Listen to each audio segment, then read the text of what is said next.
तो ये लोग हैं, ये जो गौ तस्कर हैं, ये सब मेवाती लोग हैं, मेव हैं और भी कसाई भी हैं, ये सब यही हैं, मुसलमान लोग ही हैं जी। ना शासन को ना प्रशासन को कुछ मानते हैं, ना कानून व्यवस्था को कुछ मानते हैं, ना किसी को कुछ मानते हैं। वो तो अपनी विचारधारा से चलते हैं, उन्हें तो टारगेट दिए जाते हैं, ये तुम्हारा टारगेट है, ये तुम्हारा टारगेट। गौरक्षा दल वालों ने तो बिजनेस बना लिया, गाय भी ये लोग लेकर आते हैं, इनके लोग इन्वॉल्व होते हैं, जो लोग लेकर आते हैं उनसे मंथली लेते हैं, जो पैसा दे देता है उसी गाड़ी को छोड़ देते हैं और जो नहीं देता उसकी गाड़ी को पकड़ लेते हैं। सीधी गई है, सीधी सीधी इंदर भाई यार पकड़ जल्दी।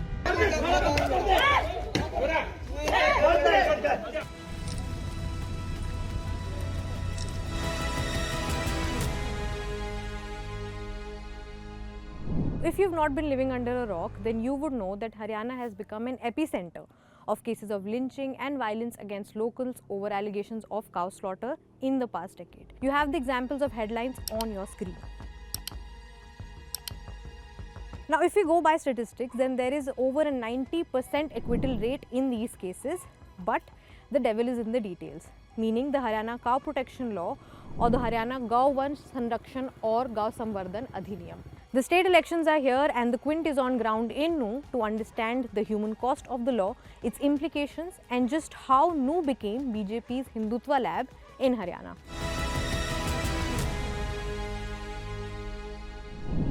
We also met with some advocates in Nuh.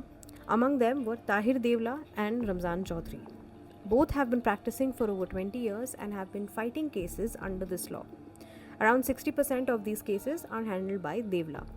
They explain how the law is being weaponized against locals and why the cases fall flat in court. Transport का काम कर रहे हैं हिंदू कम्युनिटी के लोग 70%, बदनाम मुस्लिम होते हैं। जो स्लॉटरिंग के केसेज हैं उनमें 90% मुस्लिम। अब आप कैसे साबित करेंगे उसको कि भाई ये 2 गाय लेके आ रहे थे, ये दो गाय, एक तो जो उसके इंग्रेडिएंट्स हैं कि वो वीक एंड फीबल होनी चाहिए, कमज़ोर होनी चाहिए। दूसरा ये है कि ये साबित होना चाहिए कि भाई वो स्लॉटरिंग के लिए लेके जा रहे हैं। अब स्लॉटरिंग के लिए इंग्रेडिएंट्स क्या हैं? भाई आपके पास कोई छुरी है, कुल्हाड़ी है, कोई और जो सारी चीज़ें हैं।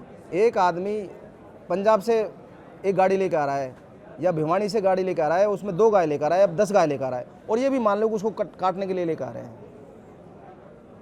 उसका मोबाइल की लोकेशन है आज की भिवानी की, ठीक है। कल वो मेवात की बॉर्डर में आएगा और मेवात की बॉर्डर में आते ही उसको पकड़ लेंगे। और ऑफेंस क्या कहता है कि भाई ऑफेंस ये है कि हरियाणा टू अदर स्टेट, जिस वक्त की उसकी प्रेजेंस उसको ट्रांसपोर्ट करके ला रहा है, उसकी प्रेजेंस आ रही है भिवानी की, कैसे साबित होगा? पिछले 10 साल से ख़ास तौर पर जब से बीजेपी सरकार वजूद में आई है, तब से यहाँ गोरक्षक के नाम पर, हिंदू वाहिनी के नाम से या कुछ और तरीके से कुछ लोग एक्टिव हुए हैं।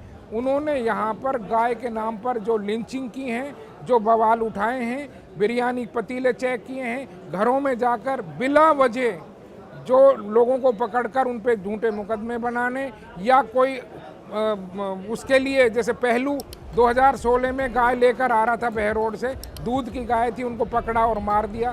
रकबर गाय लेकर आ रहा था, पकड़ा और मार दिया। वारिस गाय पालतू लेकर आया था, पकड़ा और मार दिया। उमर घाटमी का मारा और पकड़ा और मार दिया। नासिर जुनैद, बल्लमगढ़ जुनैद, जो ये इतनी सारी घटनाएं थी।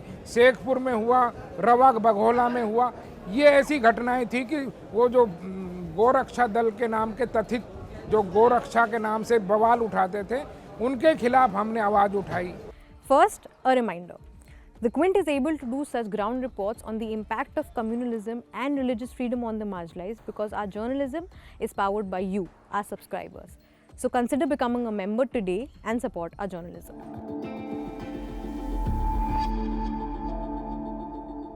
Remember when I said that the devil is in the details? Well, we went through the Haryana Cow Protection Law and found out that there is a provision which makes it harder for the accused to fight their case. This is section 14, which shifts the burden of proof on the accused. Now, this might as well go against modern jurisprudence and has been increasingly used by states such as Haryana.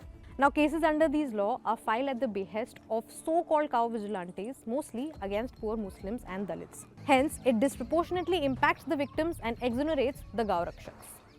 तो सरकार की जो नीयत थी इस act को लाने की, तो ये इनकी इंटेंशन जो थी वो मैलिफाइड इंटेंशन थी, जबकि जनरली होता नहीं है ये। इनका जो कन्विक्शन रेट है वो भी 2% है और जो एक्विटल रेशियो है वो 98% है। सेक्शन 17 ये कहता है कि भाई जो व्हीकल इन क्वेश्चन है, जो व्हीकल इसमें यूज होगा हरियाणा गौ संवर्धन एक्ट में, वो व्हीकल कॉन्फिस्केट हो जाएगा और कॉन्फिस्केशन की पावर दे दी एसडीएम को। अब इसमें इन्होंने 2 तरीके से उलझा दिया। Offences tribal by judicial magistrate और सेशन कोर्ट है, और व्हीकल को इन्होंने कर दिया कि वो SDM sub divisional judicial magistrate वो करेगा। ये हमने एक हाई कोर्ट में इसको चैलेंज किया कि सेक्शन 17 को, यदि गाड़ी फाइनेंस की गाड़ी होती है, अभी केस प्रूव नहीं होना है, केस प्रूव होगा आफ्टर ट्रायल के, और ट्रायल में कम से कम किसी भी केस में ट्रायल में 5 साल लग जाती हैं। अब 5 साल किसी केस ट्रायल में लग गए या उधर व्हीकल वो नया व्हीकल है, फाइनेंस कंपनी का कर्जा चढ़ रहा है, पूरा परिवार उसके ऊपर डिपेंड है, उसके इनकम पर, तो 5 साल बाद उस गाड़ी का क्या होगा, वो तो डैमेज हो जाएगी। जो वर्जन है, हमारे इमाम साहब सुबह गश्त में जा रहे थे, जाकिर कांगर का रेड पड़ी, पुलिस उसको पकड़ कर लाई, श्री राम जय श्री राम के नारे लगवाए, यहाँ पर थाने में बंद कर दिया। 1 महीने में हमने सारा इलाका इकट्ठा किया, लड़ाई लड़ी, उसको डिस्चार्ज करवाया। पुलिस ने लिखा कि ये इमाम बेकसूर है। मैं कहता हूँ कि उसने गोकशी की होगी, किसी ने भी, उन्होंने कोई भी जुर्म किया होगा, क्या थाने में लाकर उनके जय श्री राम के नारे लगवाना, ये कौन सा देश है, ये कौन सा कानून, ये कौन सा संविधान है।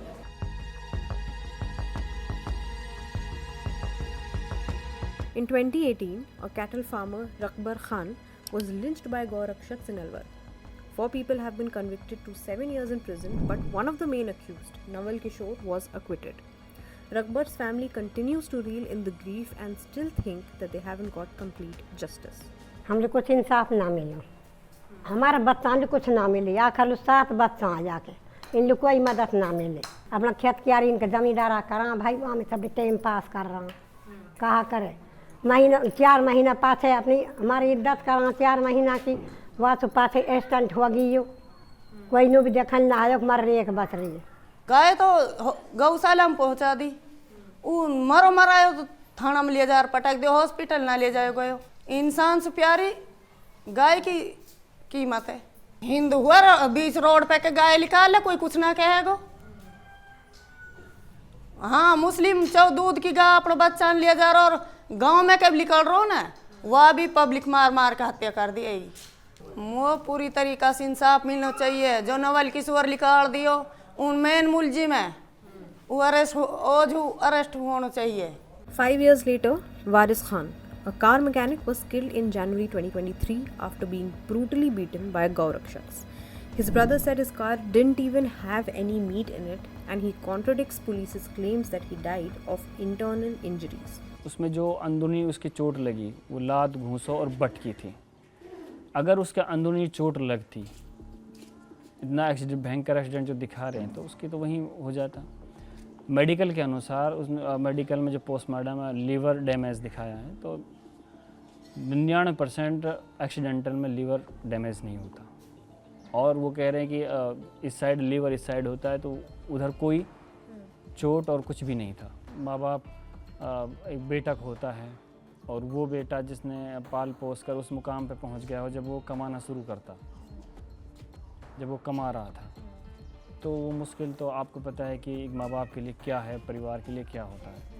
अब तो बस ये से याद आवे तो पता कैसे वास मारो हो, कैसे मारो हो, कैसे बका के लिए कैसे मारो हो। अब ऐसे रहो, जब वो अन्नो कही मैं अभी आ रहा हूँ 5 मिनट में आ रहा हूँ घर में, फिर नहाए घर में। जो हमने देख रहे हैं उसमें जो CCTV फुटेज में और भी न्यूज़ पे भी वो चीज़ें आई हैं, और सोशल मीडिया पे उन्होंने 21 मिनट का पेज डाला है, तो उसमें जो चीज़ है उन्होंने एक गाय दिखाई। क्या सेंटरों में गाय आ सकती है? आपकी जो गाड़ी है इसमें आ सकती है गाय?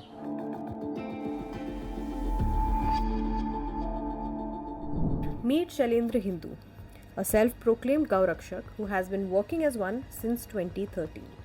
Pinning the blame on Mewati Muslims for the cow smuggling, he took us through their ways of catching vehicles they suspect of cow smuggling with the help of police. अगर मेवात किसी चीज़ से दबती है तो वो गौहत्या से दबती है। अगर मेवात में गौहत्या रोकने पर काम किया तो वो मोनू भाई मानेसर और हमने काम किया, और इतना बड़ा काम किया। मोनू मानेसर को आज षड्यंत्र के तहत जेल में डाला हुआ है। हमने लगभग इनकी 1000-1500 लगभग गाड़ियाँ पकड़ी हुई हैं, मैंने और भाई मोनू मानेसर ने साथ मिलकर, और लगभग 1.5 लाख के तकरीबन गोवंश को अब तक हम तस्करों से बचा चुके हैं। पालक भी बहुत है, ऐसी बात नहीं है, 5 उंगलियां समान नहीं है, लेकिन जो ये समाज का और भाईचारे का जो हनन करने वाले लोग हैं, जो ये एक दूसरे की भावनाओं से खेलने वाले लोग हैं, ये ना तो किसी समाज की मानते हैं ना किसी भाईचारे की मानते हैं। इनको तो अपनी एक हिंदुओं की भावनाओं को हाथ करने से, और दूसरा जो इन्होंने व्यापार बनाया हुआ है गोवंश तस्करी का, गाय को काट कर बेचने का, जो गौमांस का वो है, उसका व्यापार करते हैं ये लोग। पहले मोनू मानेसर भी था, वो भी गलत काम किया करता था, आज उसकी सज़ा खुद भुगत रहा है वो। तो जो आदमी गलत करेगा उसकी तो सज़ा खुद भुगतेगा ही। गोरक्षा दल के समिति के जो आदमी हैं, ये महीने में 10-5 गाड़ियाँ पकड़ते हैं, किसी में भी कंप्लेंट नहीं बनते हैं, तभी तो हमें पता लगता है कि सही है गलत है। यदि ये सभी गोरक्षा दल समिति के आदमी और पुलिस सीक्रेट इन्फॉर्मेशन ना दे करके इनको कंप्लेंट बनाए, यदि कंप्लेंट बनेंगे तभी तो इनका इलाज होगा। Some weeks ago, in the recent Charkhi Dadri lynching case where a migrant worker was killed, Haryana Chief Minister Nayab Singh Saini said that such incidents shouldn't happen, but also added that since villagers revere the cow, and if they sense some untoward incident, then who can stop them?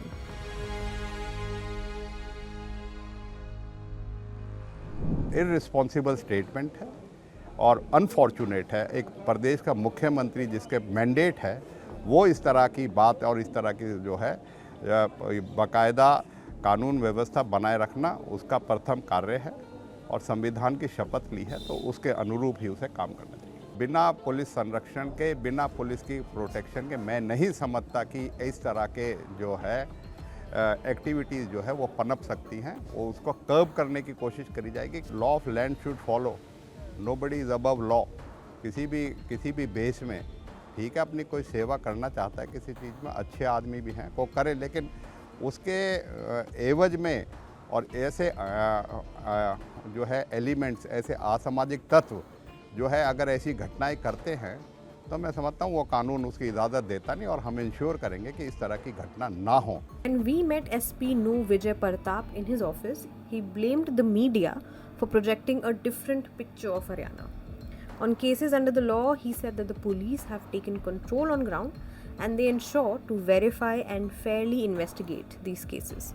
We also looked at official records and found out that from January 2024 till August 2024, 116 cases in total have been filed under the Haryana Cow Protection Law in New Court and the lower courts. The rise in cow vigilantism and how the state deals with these cases is an issue that is going to make its mark well beyond the elections. But a few questions remain. Will the government in power change anything on ground even after the polls? And will they also protect their own people as they aim to protect the cow? अगर लगाम इन पर नहीं लगाई गई, जैसे आर्यन चले गए, वारिस चला गया, कितने आर्यन वारिस ऐसे ही निकल जाएंगे।